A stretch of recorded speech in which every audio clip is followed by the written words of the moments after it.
Good morning to all. Welcome back for a synopsis class of national income accounting. In the last class, up to the last class, we have tried to understand the complete whatever which is there on your screen, the list of concepts. Today we'll glance out complete chapter with the weightage of marks with the each one in a brief discussion. So coming to the topic here, the entire chapter is classified under 4 heads. So first one is about meaning, need, definition and some of the basic concepts. Second one deals with the simple economy as well as methods. Third one deals with the macroeconomic identities, okay, and the fourth one deals with the welfare and the economy, followed by the limitations of GDP, then planned and unplanned accumulation as well as decumulation of inventory, including the GDP deflator. So now listen carefully, all of you. The most important part of understanding any of the subject, any of the topic, any of the concept, that is about the urgency of the topic, that is the need of the topic. So without knowing the necessity as well as the scope of the particular topic, that will be a stupidity of understanding any of the concept, because when you are spending your time, money, energy, okay, everything has been spent to start understanding of any of the concept in detail, then at the same time you must understand what is the use of that topic to me in my present as well as future requirements is concerned. Okay, so the national income accounting, as we have started, it's all about income of a country which is to be accounted to form and to execute any kind of a macroeconomic policies, and those policies through which the country going to develop with the all-round development activities. Okay, so here the national income, it's all about so monetary value of final goods and services which have been produced in a country, which are counted without a duplication in a year. Then that is called national income according to the National Income Committee of 1948. So what they reveal? They reveal that to formulate any of a country's policies at the macro level, at the nation, at the broad level, to implement any kind of activity or any of a requirement for the country. So there is a requirement of understanding what is the income of a country. So without knowing any of income, that will be a complete waste of time and energy of doing any of activity. Likewise, in your home or in your houses, if you want to conduct any kind of a program like marriage or any kind of a functions and all, so first you will check out the budget. Okay, so without knowing the budget, so that will be a stupidity of understanding what will be the expenses of the hall, then the refreshments, then relating with the decorations, everything will be a waste of time. So we must plan accordingly what we have. For that, likewise, to formulate any of economic policies in a country or to develop any kind of macroeconomic issues of the country, it is a necessity of each and everyone to understanding regarding the financial performance of a country. Then to understand the overall financial performance of a country, one must understand that is called GDP. Then simple, we can say that national income. It's a chapter is not about only the national income, it's a national income and how it is accounted. For that, we need to understand not only the meaning, at the same time need. Okay, in the need or the urgency or the importance we can call. Okay, so importance is very clear. To implement any kind of a developmental activities like agricultural development, industrial development, service sector development, okay, external sector development, every development of any of the activities concerned with the producing of different kind of goods and rendering of any of a service. From rendering of different services by producing different types of commodities, so how the country's income will be accounted, that is the story of the entire chapter. Then the other thing deals with the definition. So there are more than 3 to 4 definitions are there of concern with the only national income. So where the national income states a monetary value of final goods and services which are counted, which are being produced from the country's productive system, which goes in the hands of ultimate consumers of a country. Then that is according to the Simon Cousins.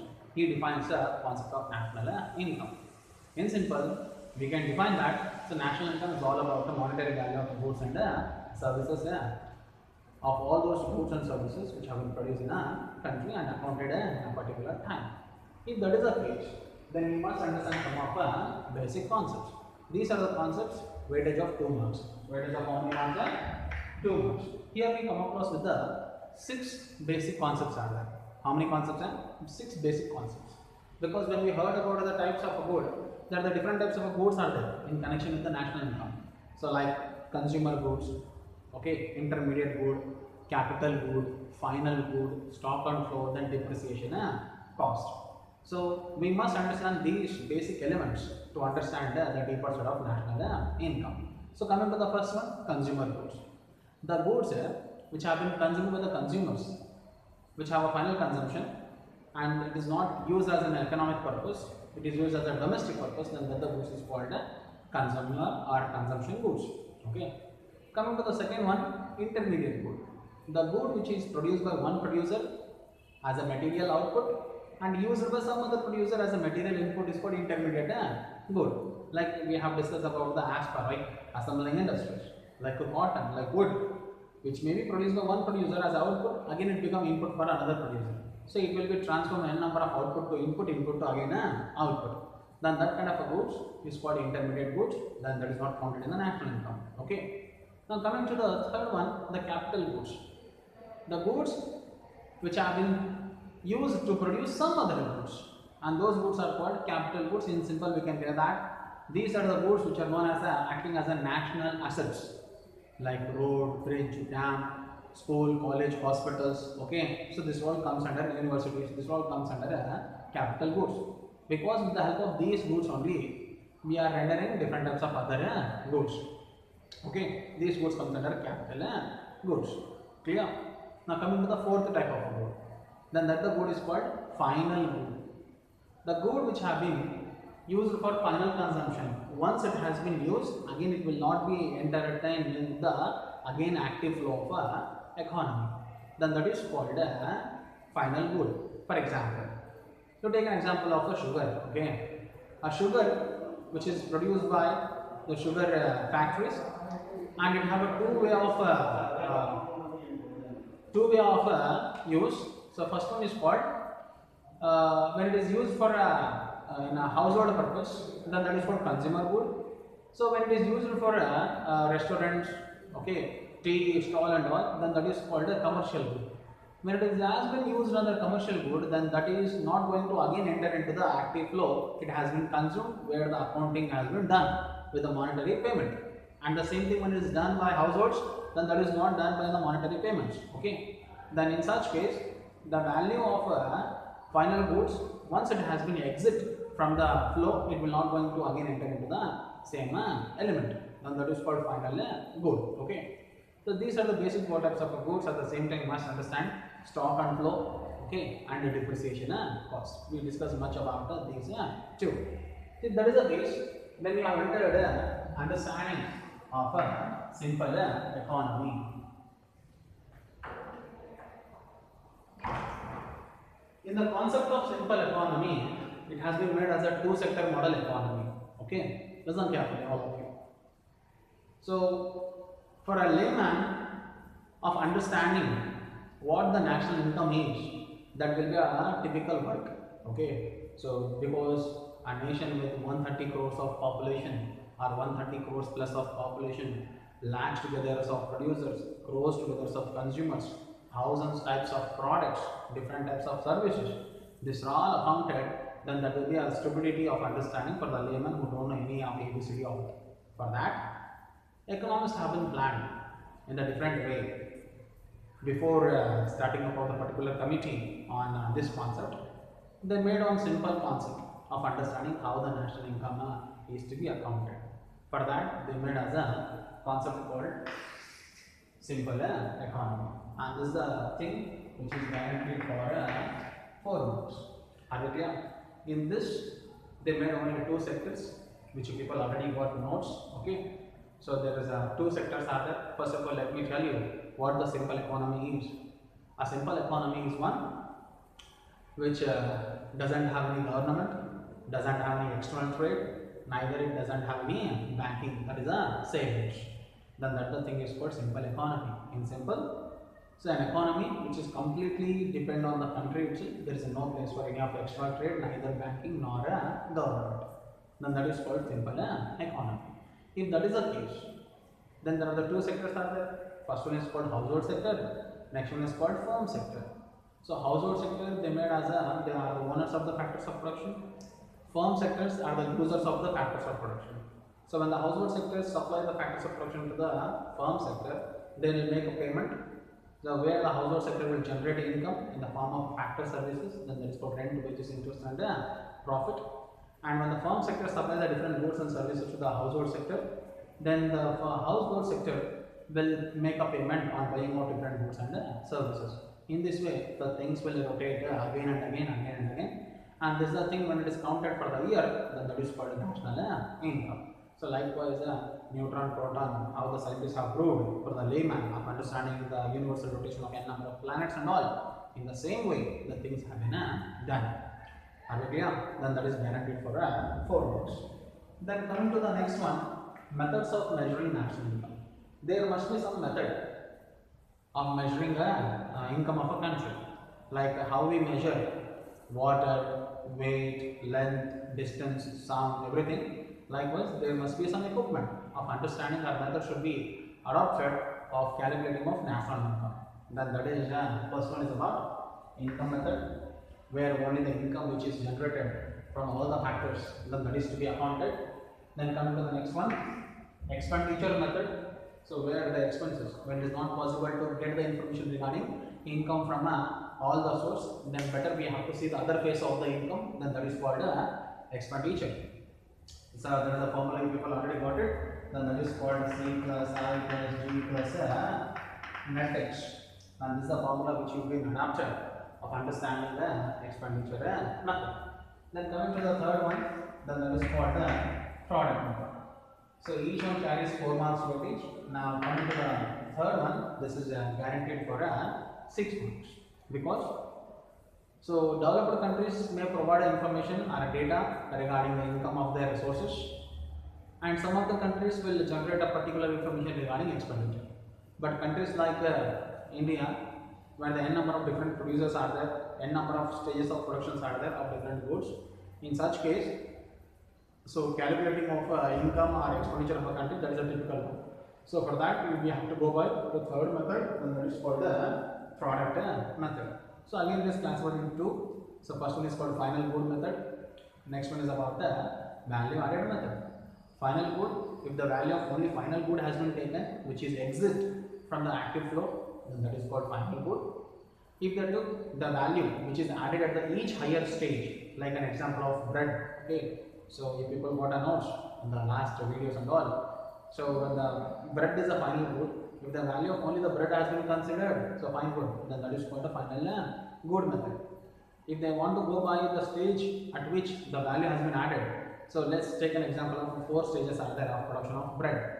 Coming to the first one, okay, let's go with the bread. Starts from farmers, then flour millers, then followed by the bakers, then retailers, then finally consumers. Among these 4 stages, every stage of output become input for the next producer. Then again that producer output become again input for the next producer. And every producer will not going to set for the same price what he got and what he want to sell. He will want to add some value, monetary value. Then that the value, when it is added, the final burden faced by the consumers. If you took only the final value, then that is called final good method. If you took calculating of each higher stage what the actual value is added, then that is called value added method. So there are the 2 methods are there which are in a deeper study, you will understand in the further studies. Among these, so this is a point for 6 months. Yeah. Now coming to the next one, macroeconomic identities or indicators. There are 9 indicators are there. How many? 9 indicators are there. So coming to the first one, GDP, then NDP, GNP, NNP, PDI, PCI, PI, then RNI and NNI. Okay. So coming to the first one, GDP, gross domestic product. So you must remember not only the meaning, not only the expansion, even you must remember the formula behind calculating of all these macroeconomic identities. Now coming to the first one, GDP. Gross domestic product is a monetary value of all final goods and services which have been produced in a country in a year.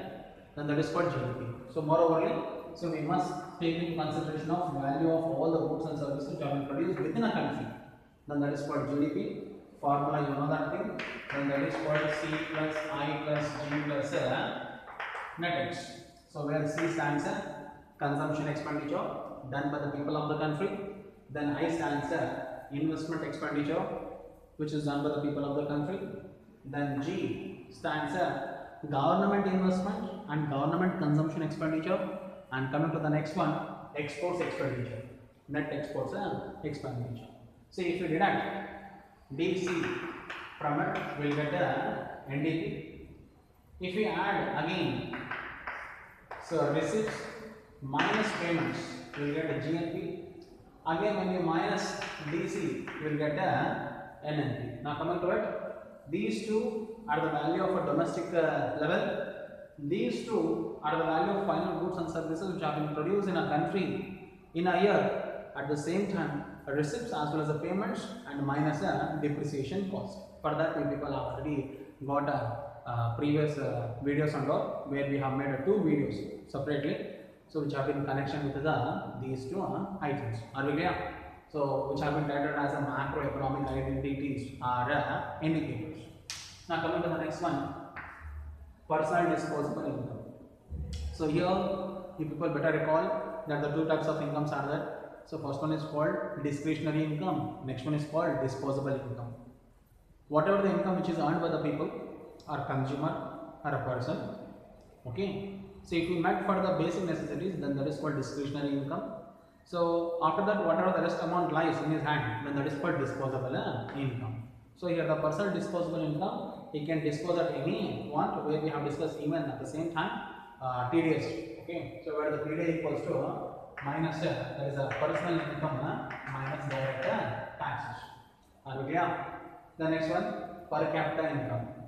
Per capita income is all about average income. In simple, we can say that it's a per head of population of a country. Okay, it's an income of a per head of a population of a country, where the formula we have already applied. So PCI, per capita income equals to national income of a country divided by total population. When we calculate the total population, then we get on an average income of each individual of a country. So where we come across with the average income of India is around something of 45 to 50,000. Okay. So at the same time, if you calculate the developed countries, the PCI per capita income, it crosses more than 6 lakhs or 8 lakhs or 6 lakh 81, 7 lakh 81. So if you go by the Japan, German and all according to the 2011 index, where the per capita income has been crossed, not at present, per capita income at the time of index.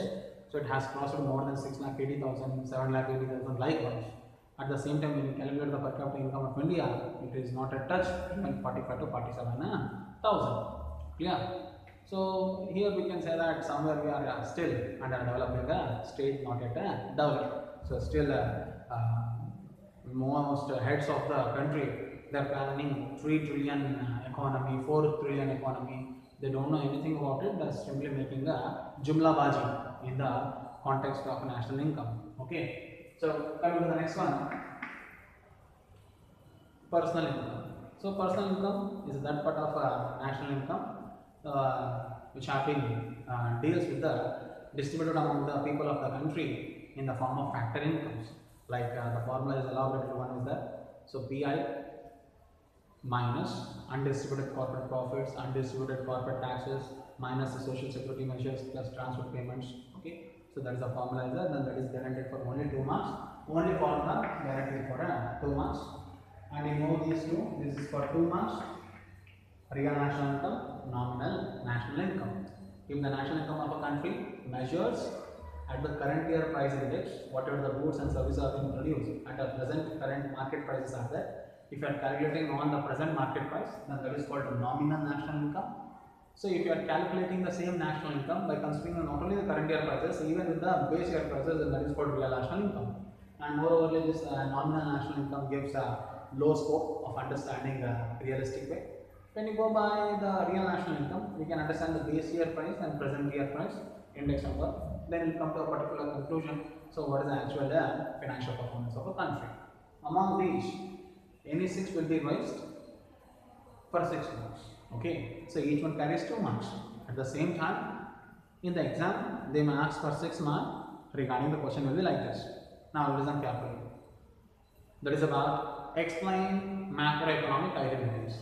He didn't give the number, how many macroeconomic identities, because there are the 9 are there. Okay, among the 9, you need to explain any 6, and wherever the formula is required, you have to expand the formula too. Then that is for 6 marks. Okay, so in this chapter, there are the 6 marks, 3 questions are there.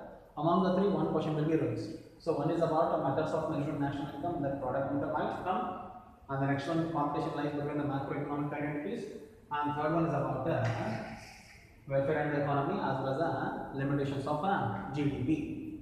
Okay, so we come across with the limitations.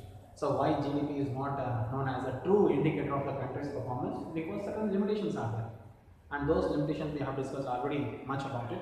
Okay, so regarding, let's go through the one by one. First one, unequal distribution of income, because in a country income is not equally distributed. Still in India there is a much gap between the rich and poor, and when a GDP increases, it means that only the welfare of the small people got increased, but majority of the people suffering from the same problem. Then that leads even the GDP increases, welfare of the majority decreases. Then in such case, GDP is not the true indicator of a country's performance. Are we clear? Then coming to the second one, so harmful good production. So if you are producing and increasing GDP by producing of harmful goods like liquors, cigars, okay, wines, vodka and all. So even then fine good, GDP may increase, but welfare of the country will decrease. Huge amount of diseases will attack, and moreover, country back the first rank in n number of cases. In coming to the diabetic, India is the second largest country of producing of diabetic patients because of the harmful goods which have been produced in a country. Huge amount of pollution is there in consumption of different goods. So next one is about non-monetary exchanges. Most of the transactions in a country which are not accounted in the monetary terms, which is known as a non-monetary transactions. When it is not accounted in the country's calculation, then our country's welfare may increase, but GDP is underrated, like services of the housewives, service of the NSS students, okay, service of the charitable institutions. So when they provide the same services in the society, that is not counted in the national income. And welfare may increases, but the GDP when it is not counted, then that leads underrating of GDP. At the same time, the manner of production. So most of the producers, they don't have any of a scientific method of producing different types of goods and providing a different services in the market. So they are providing by exporting laborers, by exporting women, okay. So by taking the children as an employees and paying the low wages and making them unhealthy with the production activity, then there is a problem where so even though GDP may increase, but welfare of the most of the people will get down. So far better you can go through the Child Labor Act and the conditions of it. Through Google it, you will get understand. So how much of child labors are there in India? Around some more than 3 to 4 crores have been spotted in last 3 to 4 years. Child labor below 14 age. So then that leads even the goods may increase, GDP may increase. At the same time, welfare of the most of the people will get down. Then last one is about externality. Okay, that is the most important limitation where externality stands an unintentional consequence of economic action by one person which affects to some other person. And if that creates a good atmosphere, the taxes to the government, then that is called positive externality. If it creates negative one, then that is not counted in the national income. Likewise, the pollution. Okay, so if executive engineer of a roads, when he constructs a huge amount of national highways connecting the n number of highways and all, then that may increase the trade and commerce. At the same time, pollution also increases, road accidents also increases, then that is not counted in the national income. And it doesn't mean that the engineer has constructed with the intention of accidents. He made it, but it's unintentionally done. So only the first one is considered in the calculation of national income, but not the second one. And coming to the rest, then that is called planned accumulation as well as the deaccumulation of inventories. That's the thing which we have discussed in the last class, and the last one GDP deflator. So GDP deflator is it's all about a ratio, a relationship between a nominal GDP with the real GDP. In simple, current year prices with the base year price index. Okay. So this is the gist where we will get a 4-mark question. First one, basic concept, that is for 4 marks. Methods starting to, that is for 4 marks. Planned accumulation and decumulation, that is for 4 marks. Rest for 2 marks. Okay. Now coming to the 6 marks. 6 marks, there are 3 other important questions. Coming to the first one, income, this one, welfare and the economy, coming with the limitations. Any of the 6 macroeconomic identities, that is for 6 marks. And the rest, that is for this one, methods of calculation of national income, that is for 6 marks. So if there is any still doubts, you can ask. Tomorrow I will give the concerned notes of it. If there is any doubts, you can ask now. Yes, please.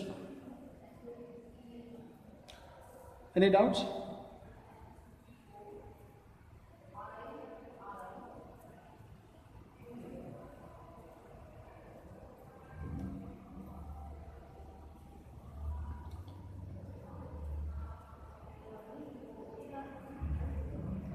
So some of you may are raising some kind of a questions. Let's see how best it is. I want you to stay for a bit more minutes. Let take some attendance. So inform to your students, friends too, to attend for all the classes. Okay. So if a government took any kind of a wrong decision regarding if you provide any results only on the basis of attendance and all, then that will be a problem for you people. Okay. So what if the government declares that if attendance are more than 70%, then only will declare as a students got passed. In such case, attendance will be made as a reference for us. So I want you to